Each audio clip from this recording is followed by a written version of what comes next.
當你投保一份分紅保單或萬用壽險後，保險公司會將你及其他保單持有人繳交嘅保費一併進行投資。所以選擇保險公司，除咗要考量信譽外，投資實力亦非常重要。宏利強大嘅投資實力對客戶至為重要，致力為其關聯公司及其保單期內嘅客戶帶嚟穩定嘅長期以就風險作出調整嘅回報。我哋嘅保險業務喺全球嘅管理資產總額達到3110億美元，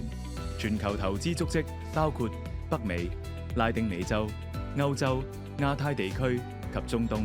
我哋重點發展亞洲嘅保險業務，而亞洲投資資產總值自2013年以嚟已達到雙倍。我哋多元化嘅投資組合，除咗涵蓋傳統嘅債券及上市股票之外，亦會於另類資產及私人市場尋找優質嘅投資機遇。對比公開市場，部分私募資產不單波動性較低，更可能提供多元化收益及較低相關性嘅回報，達至可持續及穩定嘅長遠投資回報。投資私募債務有助我哋嘅固定收益投資組合賺取額外溢價，並進一步分散風險。宏利擁有超過100名各行業嘅投資專家支持我哋嘅投資。我哋活躍於美國市場超過30年，係加拿大最大嘅私募證券參與者之一。喺債務證券同埋私人配售債務中，有96%屬於投資級別嘅信貸評級。我哋所有資產皆由宏利集團及其關聯公司直接管理，咁樣有助我哋及時了解我哋投資嘅項目，並堅持只進行我哋真正了解嘅投資。為支持我哋嘅投資，我哋嘅專案團隊廣泛覆蓋各個投資領域，包括金融行業、自然資源、零售業、工業、科技業、電力和基建業務等。2022年，宏利喺智利嘅一家水務公用事業公司進行咗策略性債券投資，該交易被授予 ESG 債券嘅認證，資金用於提升飲用水供應、建設韌性基礎設施以及推進廢水處理。我哋亦透過私募股權及基建投資，喺公共交易市場之外捕捉極具強勁增長及收益潛力嘅機遇。宏利會直接或透過私募股權及基建投資基金，投資喺財政及營運穩健嘅公司及基建項目上。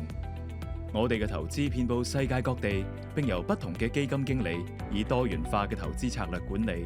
當中包括一啲受注目嘅新興產業投資，例如 5G 基礎設施、可再生能源、金融科技、醫療保健服務。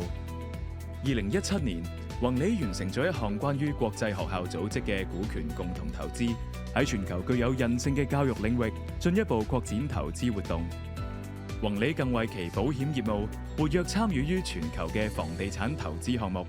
我哋嘅全球性投資組合分散投資於多個房地產類別，包括辦公室、工業物業、多戶住宅、零售物業、土地開發項目。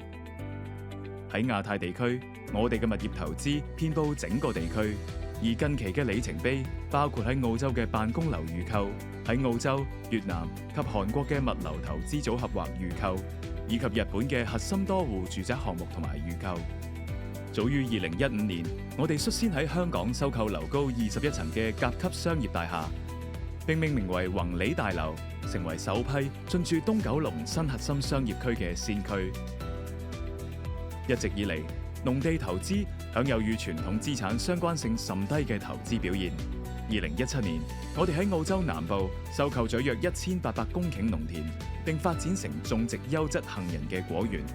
而2018年，我哋亦喺澳洲昆士蘭收購咗一個總面積為5188公頃嘅農場，主要作物係棉花，冬季作物係小麥同埋大麥。穩定性同埋多元化收益，使林地成為投資組合中嘅一個具有吸引力嘅選擇。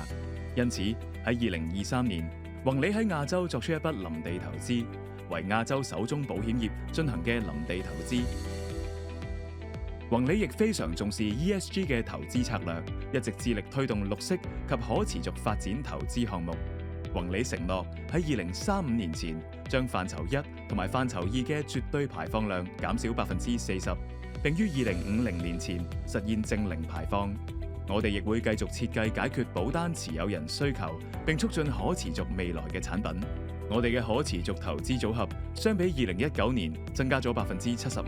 截至2023年12月31日，可持續投資額達483億加元。而宏利近期喺亞洲亦有不同亮眼嘅交易。我哋係柬埔寨首個可持續債券嘅領頭人，